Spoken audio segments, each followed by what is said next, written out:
Man here. Y'all know how I get down. We talking boxing, man.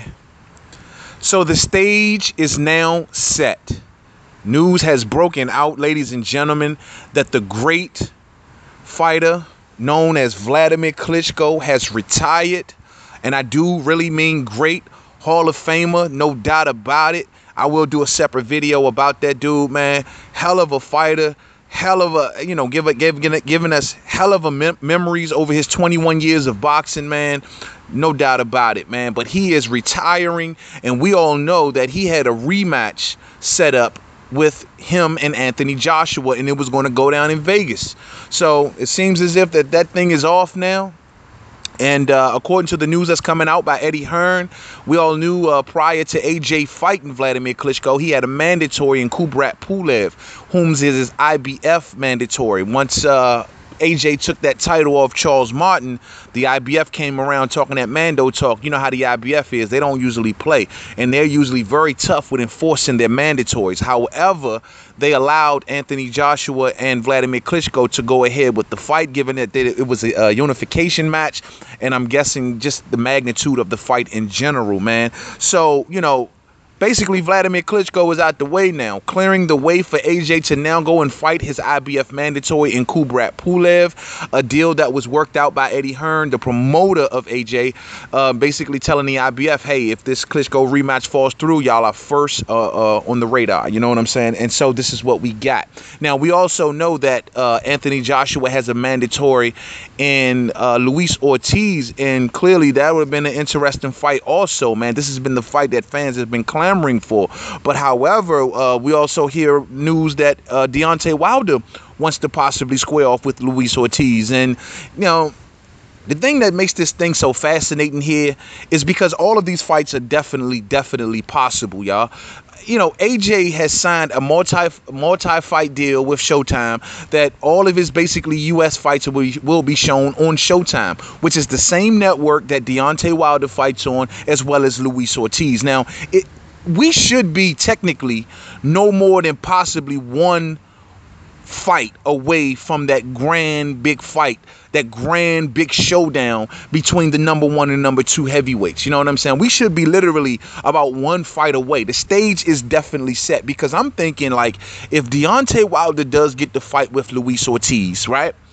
And let's say Deontay Wilder gets through that fight. Well, he definitely will have Bermane Stiverne, who is today the mandatory to Deontay Wilder. He'll have Bermane Stiverne right there. They're trying to get Bermane Stiverne to step out of the way so the Luis Ortiz and Deontay Wilder fight can go on. We hear that the WBC president is working on that. They're trying to work out a deal for Bermane Stiverne, something that he likes. Clearly, Bermane Stiverne knows that none of the fans want to see that fight. I think he's just stalling out for a bigger payday, you know what I'm saying? Trying to swell that bag up. I don't see Don King turning down a big payday from step-aside money, and also turning down a big payday when it comes down to the actual fight. James Prince has been brought into this situation as now the manager of Bermane Stiverne. So James Prince is a shrewd businessman himself. Clearly, if they get a good deal on step-aside money, I don't see them turning it down, man, especially knowing that they will get the winner of Deontay Wilder versus Luis Ortiz. So that's another fight that Deontay Wilder will have to take care of after the Luis Ortiz match. Now, this will give Anthony Joshua time to take care of his IBF mandatory in Kubrat Pulev. And if Luis Ortiz is then going to go and fight Deontay Wilder, I don't know how the WBA will feel about that, especially if he loses to Deontay Wilder. I don't know if they go to the next guy and force Anthony Joshua to face that guy or not. You know what I'm saying? But it'll be interesting to see how that falls, because with the IBF, he'll have a voluntary match. So maybe Anthony Joshua goes on to fight a voluntary fight. The point of the matter is, we possibly now that I'm saying this, it looks as if roughly about a minimum of 2 fights away before we should get the number one and the number two guy at heavyweight to go ahead and square off, man. Now, we all know Deontay Wilder holds the WBC title, the real title, ladies and gentlemen, a title not even Vladimir Klitschko in his 11.5-year undefeated reign has failed to gain. You know what I'm saying? And Deontay Wilder has that most coveted green belt, something that Anthony Joshua would love to have and become totally undisputed. This was also an opportunity that Tyson Fury had once before he retired from boxing. He had all of those specific titles that Anthony Joshua now holds. So it's like I'm gonna expect within 2 fights that Deontay Wilder and AJ should definitely get it on. We see AJ invading America, if you will. We see a lot of videos coming out. AJ is basically raising his profile amongst American boxing fans. He's over at Mayweather Gym. He's doing tennis videos. He's doing workout videos and all kinds of different stuff, man. He is raising his profile here, as he should, ladies and gentlemen. I've always said in the past many a times that Eddie Hearn is promoting Anthony Joshua, as good as it gets. You know what I'm saying? You can't move and guide Anthony Joshua no better than what Eddie Hearn is doing right now. Now, my thing is, I want to see AJ step it up, man. I clearly think he got over with beating Charles Martin, a guy who wasn't truly viewed as a true champion.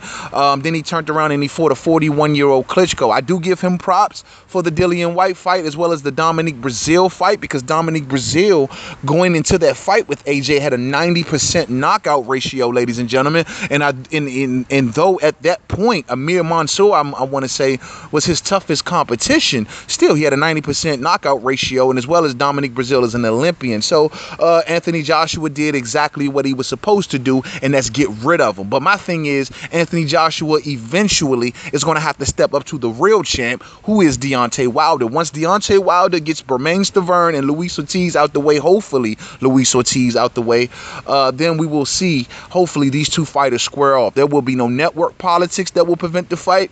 There will be no, promotional issues that will prevent the fight. There will be no venue issues. There will be no shorter venues who would love to grab this fight, ladies and gentlemen. There will be basically no obstacles impeding this particular fight. So, well, I guess we got to be realistic about the situation and say we got to give either man roughly about a 1 to 2 fight threshold before them two will definitely meet. I'm just being realistic here, ladies and gentlemen, and that's not saying that either camp can't pull some sort of maneuver and just say fuck it, vacate a belt or two, and make the fight happen a little more faster than it should. But from what I'm seeing from Deontay Wilder, he is stuck in a position. If he gets Bermane Stiverne to step aside, he is going to be forced to face him next fight. Now, if Deontay Wilder goes along and faces Bermane Stiverne now, gets the mandatory out the way, even though it's a fight that none of the fans want to see, it's a fight that the networks don't want to see, it's possibly a fight that even the WBC, the sanctioning body, doesn't even want to see,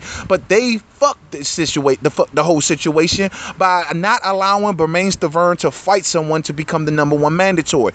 Understanding the fight with Povetkin fell through, but the WBC should have took immediate action at that point and put another challenger in front of Bermane Stiverne, something that they failed to do.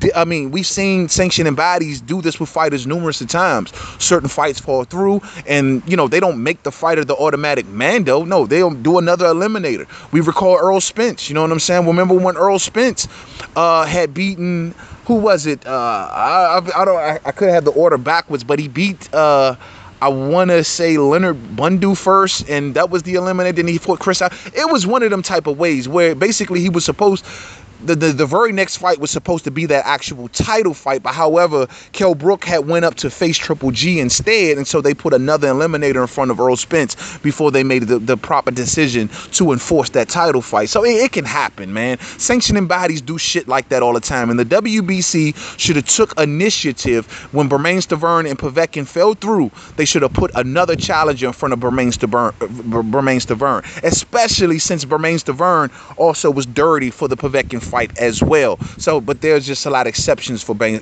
Stiverne. But I'm not going to get into that right now, man. I'm just basically saying, realistically, ladies and gentlemen, just so the fight fans won't be misled, we are about a 1 to 2 fight margin away from a possible AJ versus Deontay Wilder fight. You know what I mean? Unless either team or either camp pull a maneuver and maybe AJ vacates a title and they just buck the sanctioning bodies, because clearly at this point these will be the #1 and #2 heavyweights, and possibly these two fighters will be bigger than belts, with the exception of the WBC. And that's just being real, ladies and gentlemen. So hopefully we get this thing, man. Let's hope this shit works the fuck out, because clearly that is the fight that we want to see. They are building this thing. AJ is now invading America, building his profile, building his fan base, letting people basically know who he is. Even though the Klitschko fight fell through, they're saying that the Pulev fight will still take place in Las Vegas, once again raising the profile of Anthony Joshua. So, man, let's do this, man. And then, Deontay Wilder needs his profile raised too. He's from America, you know what I mean? But technically, amongst casuals, he still needs his profile raised as well. In a fight with a guy like Luis Ortiz, something that will be promoted big, this would do wonders for the career of Deontay Wilder, man. But however, stepping in there with the Bermane Stiverne, a guy he's clearly defeated, it won't move the needle much for Deontay Wilder, because clearly nobody will be checking for that fight. So let's see how this works out. To the next video, Main Man Made Man. Don't forget to subscribe. Twitter, Made Man 511. Facebook, Main Man Made Man. Boxing Forum, Google Plus, Main Man Made Man. Yo, if I had my wish, the next fight we'll be getting will be Deontay Wilder versus AJ. Y'all already know that, man. But I'm being real. I'm gonna be a realist here, and I'm not gonna raise the expectations of the fans or of myself by claiming that fight should be next. Though I want it to be next, realistically, I don't see it happening, and that's just being real. So to the next video. Peace out.